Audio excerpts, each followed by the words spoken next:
gentlemen, joining me now is a representative in the Texas State House who is currently running for the United States Senate. Please welcome to The Late Show YouTube page, Representative James Tallarico.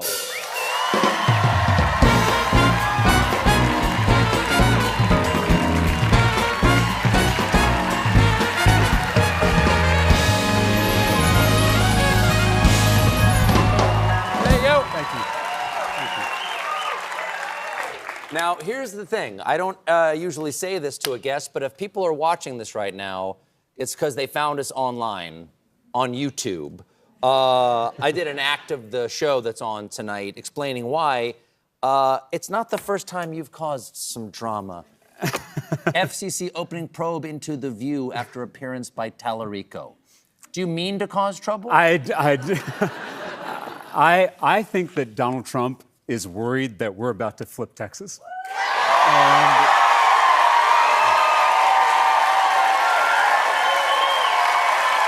And Stephen,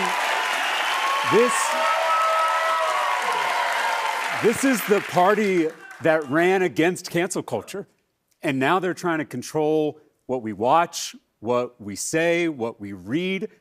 And this is the most dangerous kind of cancel culture, the kind that comes from the top. They went after The View because I went on there. They went after Jimmy Kimmel for telling a joke they didn't like. They went after you for telling the truth about Paramount's bribe to Donald Trump. Corporate media executives are selling out the First Amendment to curry favor with corrupt politicians. And a threat to any of our First Amendment rights is a threat to all of our First Amendment rights. So I'm just, I'm really thankful.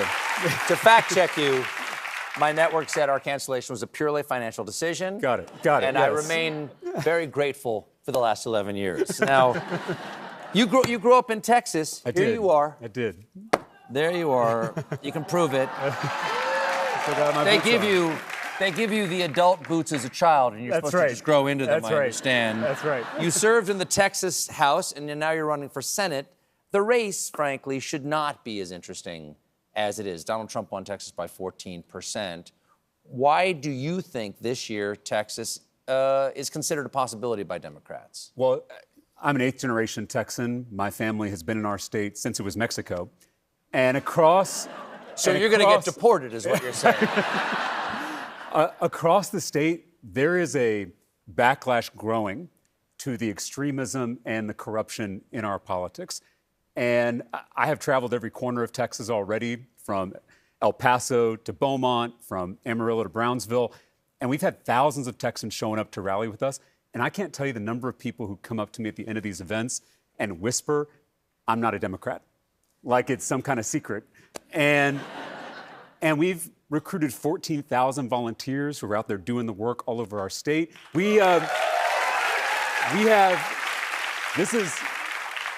This is one of the most exciting parts. We have shattered grassroots fundraising records, all without taking a dime from corporate PACs. And so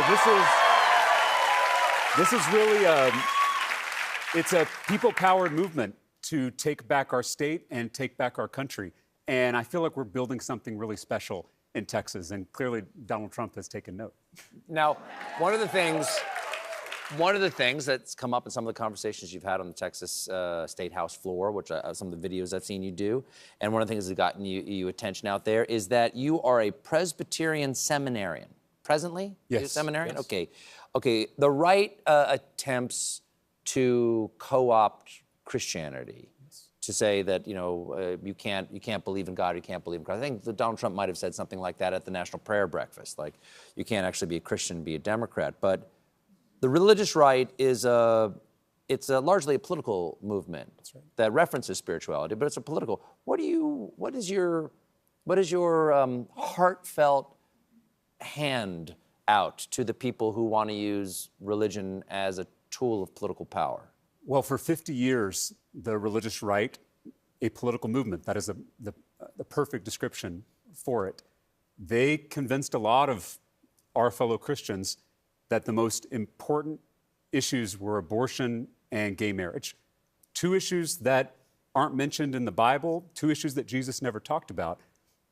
Jesus in Matthew 25 tells us exactly how you and I and every one of our fellow believers, how we're going to be judged and how we're going to be saved. By feeding the hungry, by healing the sick, by welcoming the stranger. Nothing about going to church, nothing about voting Republican. It was all about how you treat other people. Don't.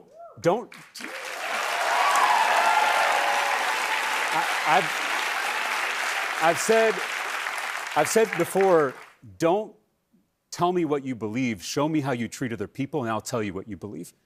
And I think in our faith, we've got to get back to those fundamentals. My granddad was a Baptist preacher in South Texas. And when I was little, he told me that Christianity is a simple religion. Not an easy religion, he would always clarify, but a simple religion because Jesus gave us 2 commandments: love God and love neighbor. And there was no exception to that second commandment. Love thy neighbor regardless of race or gender or sexual orientation or immigration status or religious affiliation.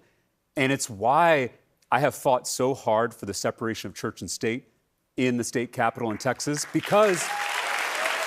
Well, I want to ask you about that. Yeah, please. Because you did, as a state rep, you fought against a bill requiring the 10 Commandments to be displayed in schools. That's right. Why, even on that level, do you think it's important to keep the separation, not just for the state, but for the church? Well, because we are called to love all of our neighbors, including our Muslim, Jewish, Buddhist, Hindu, Sikh, agnostic, atheist neighbors. And forcing our religion down their throats is not love. And it's why I have fought. It's why I fought so hard for that sacred separation in our First Amendment. Because my granddad, he raised me to believe that that boundary between church and state doesn't just benefit the state or our democracy, although it certainly does, but it also benefits the church. Because when the church gets too cozy with political power, it loses its prophetic voice, its ability to speak truth to power, its ability to imagine a completely different world.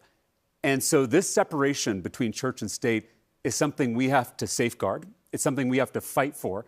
And I think we need someone in the U.S. Senate who is going to confront Christian nationalism and say and tell the truth, which is that there is nothing Christian about Christian nationalism. It is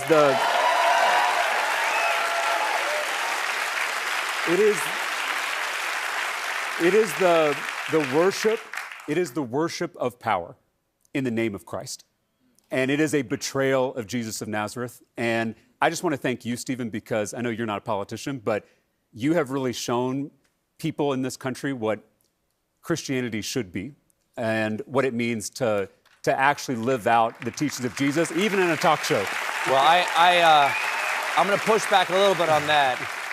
That's very nice of you to say. I would never lay that compliment to myself, because I think I fall far short of what my standards would be. But I will agree with you on this. I think that it is bad for certainly my church or any religious organization to associate themselves from a political party. Right. How must it diminish God to be associated with something so small as a present political party? That's right. Because imagine this. Imagine that you managed to co-opt Christianity. Imagine if you managed to convince everybody that Jesus was on your side.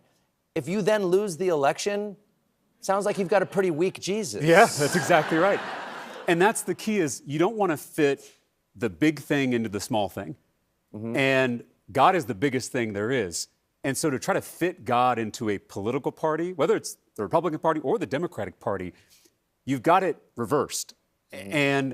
And so it's why I think we have to remember to put those big things first, to put the love of God and the love for our neighbors before anything else. Because right now, what you've got is people baptizing their partisanship and calling that Christianity, when in reality, your politics should grow out of your faith, not the other way around. Now, there's been some attention on your race in recent weeks after a TikToker that you met in person says that you privately said to them, and I want to get this quote, and they attribute to you, right, This person says, you said, I signed up originally to run against a mediocre black man, not a formidable and intelligent black woman. Supposedly in reference to Colin Allred being the black man, and you've denied this. Yes. Okay. You denied that you ever said that. That's correct. Okay. Allred continues to talk about it, even though he's no longer running for the Senate, correct? Right.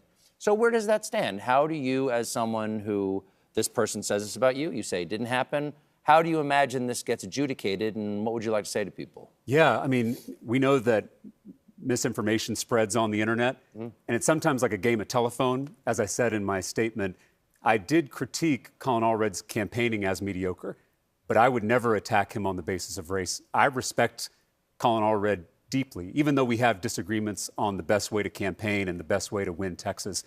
My job in this moment is to try to lower the temperature, is to try to remind us that we are all on the same team, trying to change the politics of our state and change the politics of our country, because we are seeing the consequences of losing elections as we speak.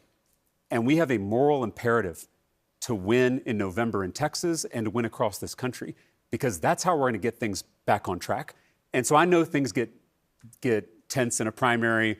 I know stuff flies around on the internet. I understand that. But I'm trying to get us all to keep our eyes on the prize, which is remembering we're on the same team and getting out there, doing the organizing work so that we can win in November. Have you spoken to Colin Allred? I have. I call them after all this stuff came out and everything started to blow up, just to reiterate what I said in my statement, that I do respect him. And how did that conversation go? I don't want to reveal anything in a private conversation, but I hope that he and I walked away with a better understanding of each other. Now, you're serving in Texas House of Representatives. You've had your fair share of strange days. I understand you had to weigh in on legislation about, and I hope I'm reading this correctly, furries. I did. Now, I know what furries are, and is that the same furries that I do not use my work computer to search for? That's right. Yeah, when I ran for public office, I never thought I'd be talking about furries in this job.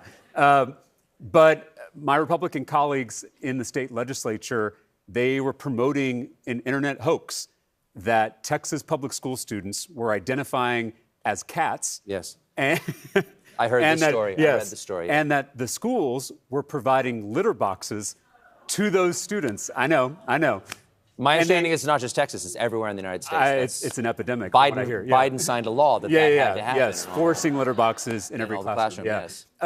Anyway, they decided to write a bill to combat this completely made-up problem, and it fell to me as a member of the Public Education Committee to question the author of that bill. And so I just asked him a pretty simple question. Has there been a single documented case of a school providing a litter box to students? And he couldn't name one. And this video went everywhere. You can look it up online. So the law was working. Yeah, that's right. That's right. That's exactly right. He actually kind of said something similar to that. Yeah. His response was that this law is to prevent that from ever happening. Oh, I understand. Which I guess that's true. But anyway, there is a point to this craziness. They want us talking about furries and bathrooms, so we don't realize that they are picking our pockets, that they are closing our schools, they are gutting our health care, and they are raising taxes on all of us while they cut taxes for their billionaire donors. The culture wars are a smokescreen, because the real fight in this country is not left versus right, it's top versus bottom. Thank you, sir. Thanks so much for being here. Thanks for being the first guest to ever appear only on YouTube. I'm honored. I'm honored. Thank you. Representative James Talarico, everybody.